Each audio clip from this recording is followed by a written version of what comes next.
Je pense que c'est très très important d'avoir des outils comme ça, comme un festival. Il y a déjà le festival de films de femmes de Créteil qui existe depuis 1979.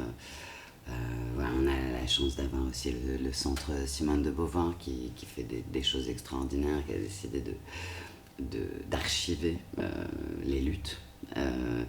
Mais le fait qu'on puisse se retrouver, enfin toutes les discussions qui sont organisées aussi avec la presse indépendante, le fait qu'on puisse plonger dans un imaginaire de films de femmes et de films féministes, je pense que c'est très très important. Enfin, le cinéma forge les imaginaires et c'est souvent compliqué parce que il y a toujours cet universel masculin qui plane autour de toute la création et de pouvoir se retrouver voilà, à plonger, à ne voir que des films de femmes et n'avoir que des discussions qui sont à l'endroit du féminisme. Je pense que c'est précieux.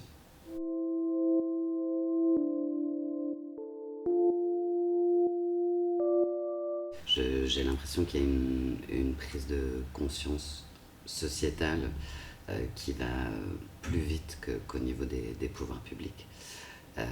Pour autant, c'est la même mobilisation qui est nécessaire parce qu'il y a aussi beaucoup de backlash.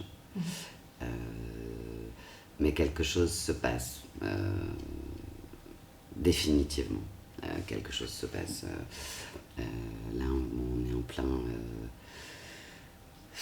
dans une période politique quand même extrêmement troublée, extrêmement violente. La mobilisation contre l'extrême droite qui a permis notamment à l'union de la gauche, au nouveau Front populaire de passer, c'est aussi vraiment grâce aux féministes. Parce qu'on le sait, on a beaucoup vu le planning familial. Par exemple, là, on a un gouvernement avec des gens qui ont voté contre la constitutionnalisation de l'avortement, contre le mariage homosexuel, contre des vrais réacs. La menace, elle est réelle en France. Mais la mobilisation féministe ne faiblit pas. Et puis par ailleurs, par rapport à MeToo, voilà, avec cette dissolution, il y a eu des conséquences terribles, notamment par rapport aux commissions d'enquête qui ont été lancées dans le cinéma, mais enfin, aussi par rapport à la protection de l'enfance, en fait, enfin, contre la violence masculine, la violence du patriarcat. Et là, on vient d'apprendre aujourd'hui, par exemple, que la commission d'enquête dans le cinéma était relancée. Voilà, j'ai l'impression que c'est grâce au combat de toutes nos aînées, qui sont d'ailleurs encore là aujourd'hui, que tout ça est possible.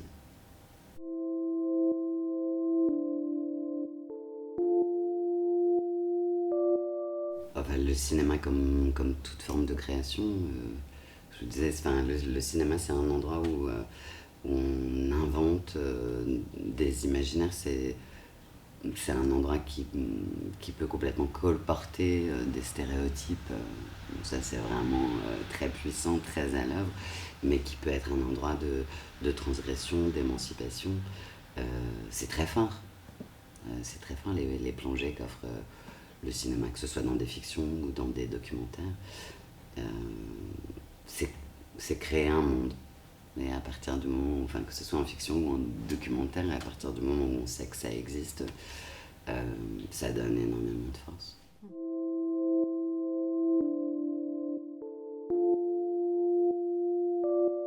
De toute façon, tout est politique dans les choix qu'on fait. Et j'en ai toujours fait. Que ce soit par rapport aux représentations qu'on me demandait d'incarner, que ce soit par rapport aux personnes avec lesquelles je travaille. Et moi, j'aimerais affirmer ici ce soir parce qu'on entend beaucoup qu'à partir du moment où on prend la parole, éventuellement... non, mais c'est vrai. On pouvait être blacklisté, ne plus travailler. Alors c'est aussi une histoire d'époque ou de... Je, je prends beaucoup la parole et pour autant je reçois plein de propositions, de choses qui m'intéressent de plus en plus. Non, non, mais parce que c'est... euh, oui, on va pas me proposer de faire partie d'un gros film commercial complètement patriarcal, alors qu'on le faisait avant. Donc je suis plus en phase avec moi-même. J'ai l'impression d'être un peu reconnue pour qui je suis.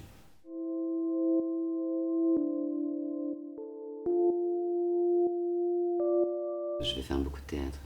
D'accord.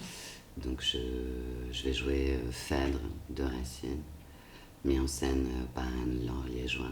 Je suis très très très heureuse de faire ça. D'ailleurs, je répète au Lila. Et puis, je travaille aussi avec Lucie Antunes et voilà, PR2B, une musicienne qui s'appelle Théodora, une autre qui s'appelle Naomi, sur Les Guerrières de Monique Wittig. Et on vient d'enregistrer un album et on va être en tournée avec ça, plutôt dans des salles de concert. Et ensuite, je serai à nouveau au théâtre avec Ovidie, qui me mettra en scène, un seul en scène à partir de La chair est triste, hélas.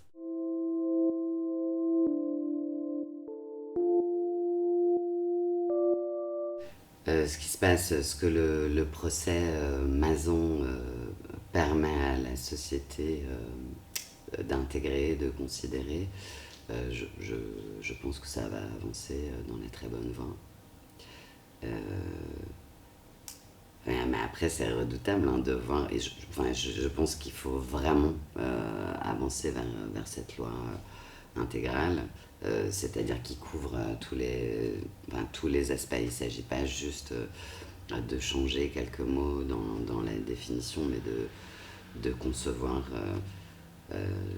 cette violence extrême qu'est la violence sexuelle dans une société qui continue à être dans le déni et dans l'impunité totale. D'autant plus que, alors même qu'il y a ce procès à nouveau qu'on appelle historique, comme le procès de 1978, qu'on a appelé le procès du viol, donc ces deux jeunes femmes qui étaient en couple, qui ont été violées pendant 5 heures par des hommes. L'affaire devait être déqualifiée. Finalement, elles sont allées chercher Gisèle Halimi, qui a accepté de les défendre. Et ce procès, dont le délibéré a été reconnu par Gisèle Halimi comme étant vraiment un recul et pas du tout une victoire, a permis de changer la loi française, de redéfinir le viol dans la loi française. Là, je pense qu'avec le procès de Mazon, il va se passer énormément de choses, mais c'est à nouveau très intéressant de voir toutes les voix qui s'élèvent pour appeler à la nuance. Quelle nuance à partir du moment où il y a 0,6% de condamnation? De quelle nuance parle-t-on? Mais bon, ça prend beaucoup de place, donc il faut faut pas se résigner, il faut rester bien vigilante, bien vigilante. Mais bon, il y a des espèces de sororité qui se créent, et puis surtout, il y a un apprentissage du vocabulaire, même pas des gens qui font pas du tout partie du milieu féministe, mais il y a des notions qui sont plus présentes. Ça bouge, on va dire, au niveau des mentalités. Mais je pense que il y a encore beaucoup à faire. Non, mais quand on parle d'une loi intégrale, par exemple, dans cette loi intégrale, il s'agit de faire appliquer la loi qui existe déjà sur l'éducation à la sexualité dans les écoles pendant toute la scolarité, à la sexualité et aux relations affectives. Mais ça va se faire. Puis on a des bons Oui. exemples. C'est-à-dire? Non, mais il y a des pays dans lesquels les choses bougent. Cette loi intégrale, elle a été mise en place avec le budget nécessaire en Espagne. Il y a des choses qui ont été mises en place depuis déjà un moment aussi en Suède, au Canada. Enfin, encore une fois, c'était un projet de Gisèle Halimi, hein, de la clause la plus favorisée, c'est-à-dire d'aller chercher en Europe. Là, c'est ce qui se joue aussi avec la campagne pour l'accès à l'avortement à toutes les Européennes. Voilà, il y a plein de choses et moi j'ai envie d'être optimiste parce que c'est rare en féminisme.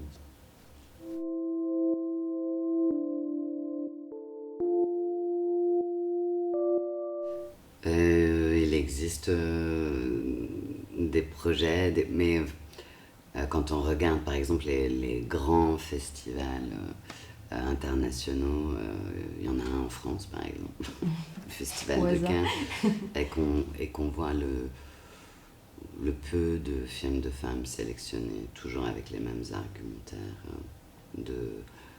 c'est juste qu'ils sont pas bons. Bon, il y a des choses à changer.